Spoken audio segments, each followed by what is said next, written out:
पन्ना क्रमांक 15, मत्ती रचित सुसमाचार अध्याय 9 वचन 27 से लेकर 31 तक मैं पढ़ रहा हूं, ध्यान से सुनिए। जब यीशु वहां से आगे बढ़ा तो दो अंधे उसके पीछे यह पुकारते हुए चले, हे दाऊद की संतान, हम पर दया कर। जब वह घर में पहुंचा तो वे अंधे उसके पास आए और यीशु ने उनसे कहा, क्या तुम्हें विश्वास है कि मैं ये कर सकता हूं? उन्होंने उससे कहा, हां प्रभु। तब उसने उनकी आंखें छूकर कहा, तुम्हारे विश्वास के अनुसार तुम्हारे लिए हो। और उनकी आंखें खुल गई। यीशु ने उन्हें चिताकर कहा, सावधान, कोई इस बात को न जाने, पर उन्होंने निकलकर सारे देश में उसका यश फैला दिया। Hallelujah, hallelujah, hallelujah, hallelujah, hallelujah, hallelujah, hallelujah, hallelujah, hallelujah. यीशु मसीह जब इस संसार में मनुष्य रूप धारण कर था, जब वह स्वर्ग और पृथ्वी का मालिक, परमेश्वर का इकलौता पुत्र, स्वर्ग का सारा वैभव छोड़कर हमारे लिए, हमारे बीच में, हमारे मध्य में वो मनुष्य रूप धारण कर रहा था, तब की ये घटना है कि जब यीशु मसीह संसार में था, तब उसने परमेश्वर के राज्य के बारे में लोगों को बताया। जो लोग परमेश्वर की बातों से, परमेश्वर के रहस्यों से, परमेश्वर की आशीष भरी योजनाओं से जो अपरिचित थे, जिन्हें कुछ भी नहीं पता था, उन लोगों को प्रभु यीशु मसीह ने सब कुछ समझाया। जो वो समझ सकते हैं उस रीति से, उच्च सहजता से, उसी सरलता से, जबकि वो समझ सके। और बाइबल ये बताती है कि यीशु मसीह उपदेश देता गया, यीशु मसीह लोगों को आज्ञाएं देता गया, लोगों को परमेश्वर की बातें बताता गया। और उस दौरान यीशु मसीह के द्वारा बहुत से लोग अपने जीवन में अद्भुत अद्भुत गवाहियों का, अद्भुत चमत्कारों का अनुभव करते थे। एक ऐसी बातें जो इस संसार में उनके लिए नहीं हो सकती थी, एक ऐसी घटनाएं जो संसार और संसार के लोग उनके लिए नहीं कर सकते थे, वरन वो केवल एक ही कर सकता था, वह परमेश्वर का पुत्र यानी हमारा मसीह कर सकता था। बहुत से लोगों ने यीशु मसीह के द्वारा, यीशु मसीह की जो स्वर्ग की सामर्थ है, यीशु मसीह का जो स्वर्ग का अधिकार है, उस अधिकार के तहत, उस सामर्थ के तहत बहुत सारे लोगों ने अपने जीवन में एक अलौकिक शांति का, एक अलौकिक आनंद का, एक अलौकिक स्वर्गीय प्रेम का अनुभव किया। और यीशु की बातें तब के समय में चर्चा में थी। एक गांव से दूसरे गांव, दूसरे गांव से तीसरे गांव यीशु मसीह का सुसमाचार फैलता गया, क्योंकि लोगों के जीवन में, लोगों के अपने शरीर में, वे अपने आप में एक ऐसी अद्भुत घटनाओं को अनुभव करते थे जो इस संसार में उन्हें नहीं मिला था, या ना ये संसार उन्हें दे सकता था। और ऐसी बातें, ऐसी चर्चाएं यीशु मसीह के विषय में फैलती गई। लोग इकट्ठा होते गए, लोग यीशु का सुनने के लिए इकट्ठा होते गए, लोग यीशु को छूने के लिए इकट्ठा होते गए, लोग यीशु मसीह के द्वारा चंगाई पाने के लिए इकट्ठा होते गए। और बहुत से लोगों ने अपने जीवन में स्वर्ग की शांति का और आनंद का अनुभव किया। और ऐसी ही घटनाओं में ये एक घटना है, इस घटना में दो अंधे व्यक्तियों के विषय में लिखा गया है। बाइबल ये बताती है कि ये दो अंधे लोग यीशु मसीह का पीछा करते हुए, क्योंकि यीशु मसीह एक गांव से दूसरे गांव, दूसरे गांव से तीसरे गांव परमेश्वर के राज्य के बारे में का सुसमाचार बताते हुए घूमता था। और यीशु मसीह ऐसे ही किसी परमेश्वर की ठहराई हुई यात्रा के अनुसार वो एक जगह से दूसरी जगह जा रहा था। तब उसके पीछे दो अंधे लोग लगे, और ये दो अंधे लोग यीशु मसीह को पुकार रहे थे, यीशु मसीह को बुला रहे थे। वो कह रहे थे, हे दाऊद की संतान, हम पर दया कर। वो परमेश्वर प्रभु यीशु मसीह का ध्यान अपनी ओर खींच रहे थे कि तू हमारी ओर भी देख, तू बहुत सामर्थ्यशाली है, तेरे द्वारा कई लोगों ने चंगाइयों का अनुभव किया है। हम भी चाहते हैं कि हम भी अनुभव करें, हम भी चाहते हैं कि तेरी दया हम पर भी हो, हम भी चाहते हैं कि तेरी कृपा दृष्टि हम पर भी बनी रहे। इसलिए वो दो अंधे लोग, उन्हें न दिखते हुए भी यीशु मसीह के नाम का या यीशु मसीह का जायजा लेते हुए वो यीशु मसीह को पुकारते रहे, यीशु मसीह को बुलाते रहे, ताकि यीशु मसीह का ध्यान उनके ऊपर आकर्षित हो। वो पुकारते रहे, हे दाऊद की संतान, हम पर दया कर। लगातार वो पुकारते चले गए। और बाइबल की आज की घटना में ये लिखा है कि जब यीशु मसीह किसी घर में गया तो ये दो अंधे लोग जो तो जायजा लेकर उसी घर में चले गए जिस घर में यीशु मसीह था।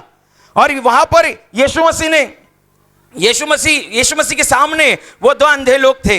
यीशु मसीह ने देखा कि इन अंधों की जो सबसे पहली प्रार्थना है, इन अंधों के अगर सबसे पहली कोई विनती है, इन अंधों के सबसे पहला जो प्रश्न है वो यही है कि ये देखने लगे।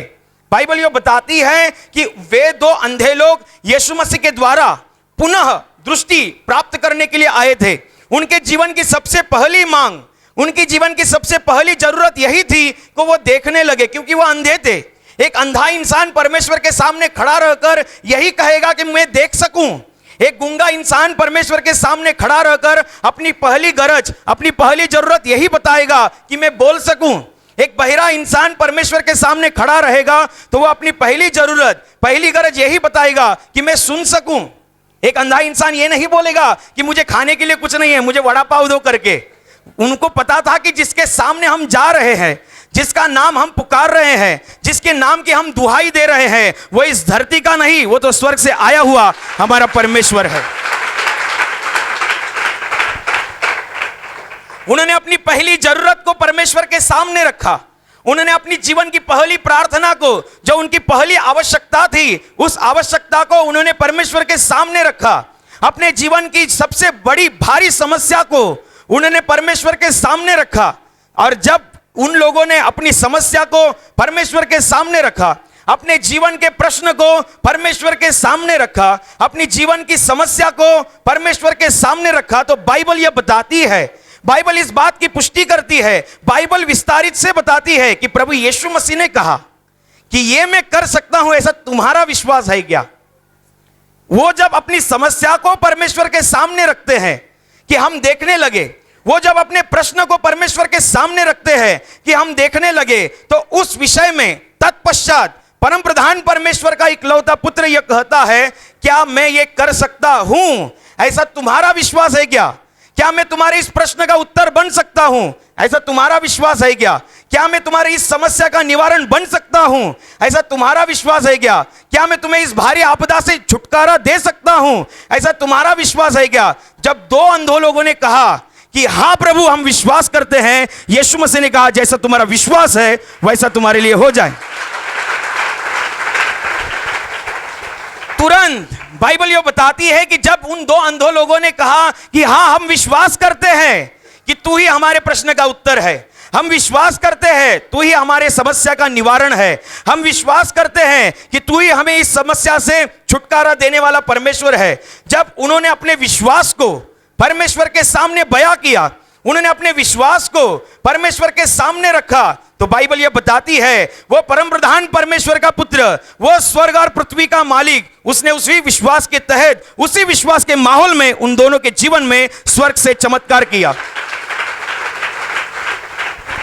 जब हम परमेश्वर के सामने होते हैं, जब हम परमेश्वर पर आशा रखते हैं और हम हमारे जीवन की समस्या परमेश्वर के सामने रखते हैं कि ये मेरी समस्या है, ये मेरी जीवन की जरूरत है, ये मेरी जीवन की आवश्यकता है, ये मेरा जीवन का प्रश्न है जो आज तक अनुत्तरित है, ये मेरे जीवन का प्रश्न जिसको इस संसार में किसी के द्वारा उत्तर नहीं मिला, किसी चीज के द्वारा, किसी घटना के द्वारा मेरे इस जीवन के प्रश्न का उत्तर नहीं मिला, लेकिन ये प्रश्न मैंने तुम्हारे सामने रखा है, मेरी ये समस्या मैंने तुम्हारे सामने रखी है, मेरा ये संकट मैंने तुम्हारे सामने रखा है।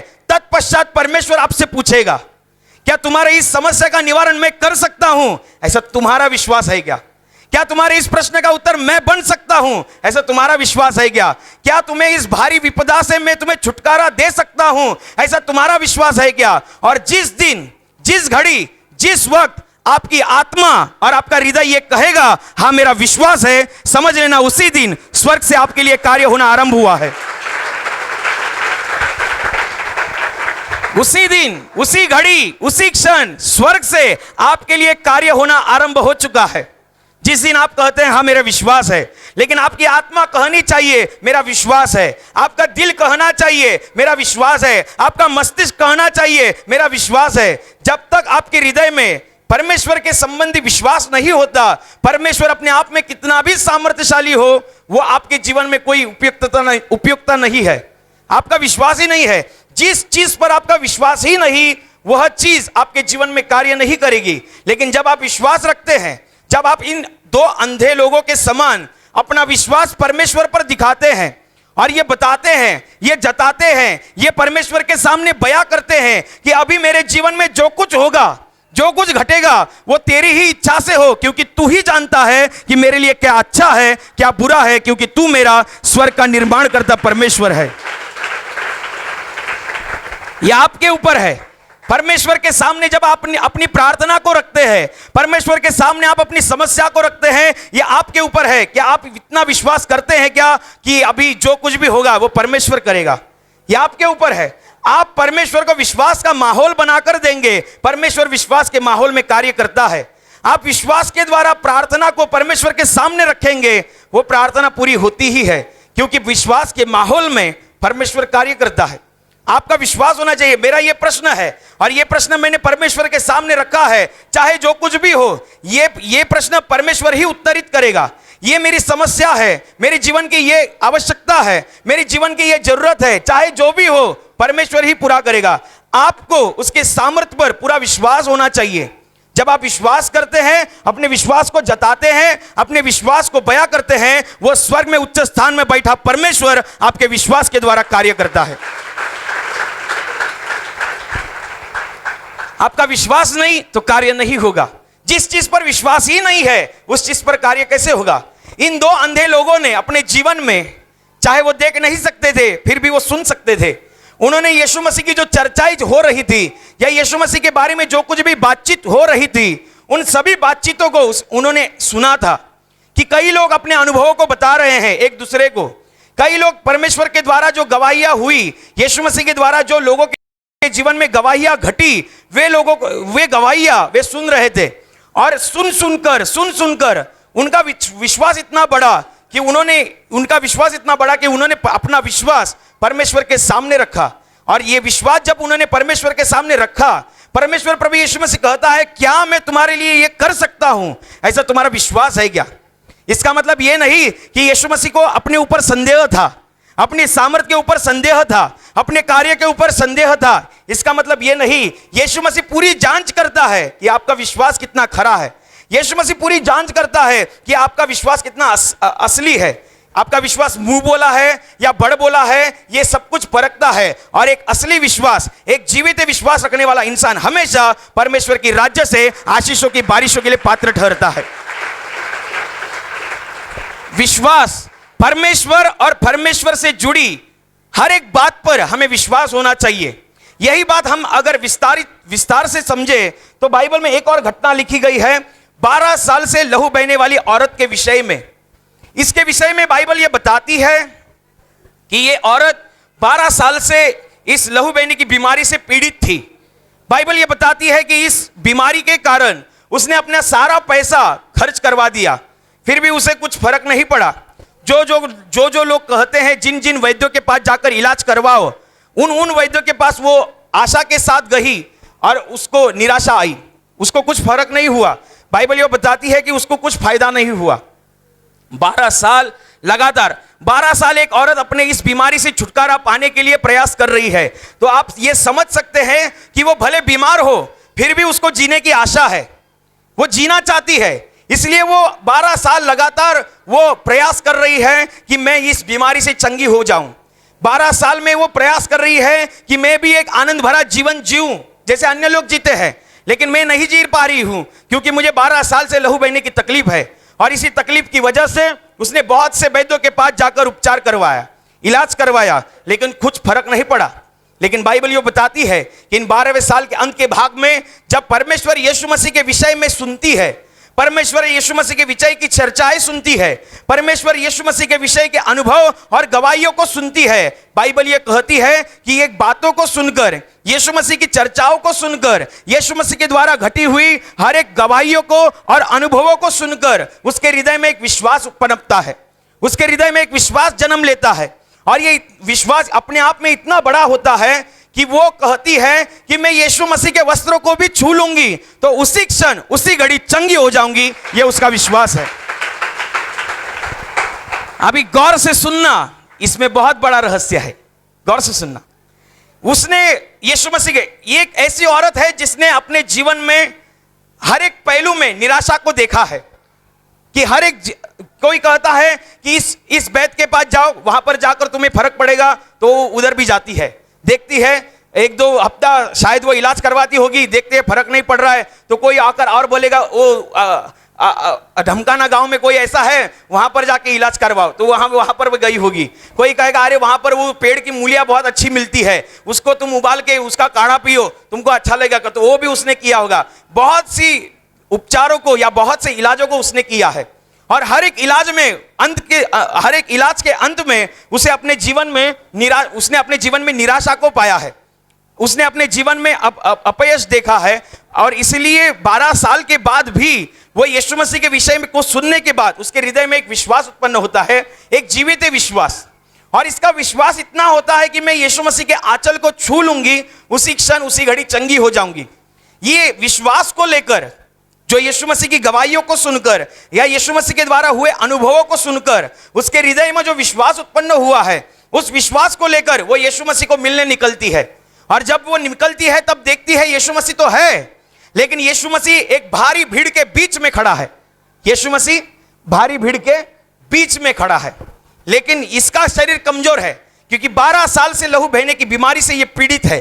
12 साल से लहू बहने के कारण उसका शरीर अपने आप में बहुत कमजोर है, बहुत दुर्बल है। और ऐसी अवस्था में उस भीड़ को चीर कर निकलना ये उसके लिए आसान बात नहीं थी। एक साधारण इंसान भी जो अपने शरीर से हट्टा कट्टा हो, वो इंसान भी भीड़ को सीधा चीरकर नहीं निकलता। आप ट्रेन में सफर करते होंगे तो आपको इस बात के बारे में ज्यादा पता होगा। अगर आप विरार की तरफ रहते हैं और शाम के समय दादर से ट्रेन पकड़ते हैं तो आपको और भी ज्यादा पता होगा कि भीड़ में घुसना ये कोई आम बात नहीं है। भीड़ में डटे रहना ये कोई आम बात नहीं है। और जिसकी हाइट छोटी रहती है उसका पूछो भी मत। भीड़ में घुसना ये कोई आम बात नहीं है। एक शरीर से स्वस्थ इंसान भी सीधी रीति से भीड़ को नहीं चीर सकता। ये तो अपने आप में कमजोर शरीर से है, ये अपने आप में दुर्बल अवस्था में है, फिर भी उसके हृदय में जो विश्वास है ना वो मजबूत है। और इसी विश्वास के तहत बाइबल यो कहती है, इसी विश्वास के तहत वे अपने कमजोर शरीर को, वे अपने दुर्बल शरीर को भीड़ में घुसाती है, और जो त्यों करके जैसा तैसा करके यीशु मसीह के पीछे से आकर उसके वस्त्र को छूती है। जिस वक्त छूती है उसी क्षण उसी घड़ी वो चंगाई का अनुभव करती है। अभी सीखने वाली बात है, सीखने वाली बात यह है कि यीशु मसीह पूछता है कि मुझे किसने छुआ।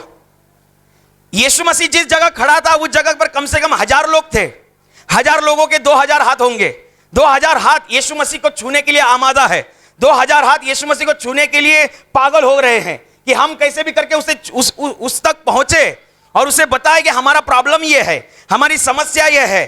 फिर वो हमारे सर पर हाथ रखेगा या हमारे बीमार हिस्से पर हाथ रखेगा और हम चंगाई का अनुभव करेंगे। ये हर एक भीड़ में जो मौजूद इंसान है उसके मस्तिष्क में एक यही विचार है। लेकिन ये औरत 1000 छोड़कर ये अकेली औरत का विश्वास कुछ अलग है। बाइबल बताती है कि मुझे किसने छुआ, तो यीशु मसीह के चेले जो उसको प्रोटेक्शन दिए हुए थे, संरक्षण दिए हुए, क्योंकि यीशु मसीह परमेश्वर था लेकिन वो शरीर रूप में था, और शरीर रूप में होने के कारण भीड़ उसके ऊपर दब रही थी, भीड़ उसको दबोच रही थी, भीड़ उस पर गिर पड़ रही थी। और यीशु मसीह कहता है मुझे किसने छुआ, तो यीशु मसीह के चेलों में हड़कंप मच जाता है कि हमारा प्रभु ऐसे कैसे बात करता है। 1000 लोगों के 2000 हाथ यीशु मसीह को छू रहे हैं, 1000 लोगों के 2000 हाथ यीशु मसीह को छूने के लिए तड़प रहे हैं, और फिर भी हमारा परमेश्वर, हमारा प्रभु ऐसे कैसे पूछता है कि मुझे किसने छुआ।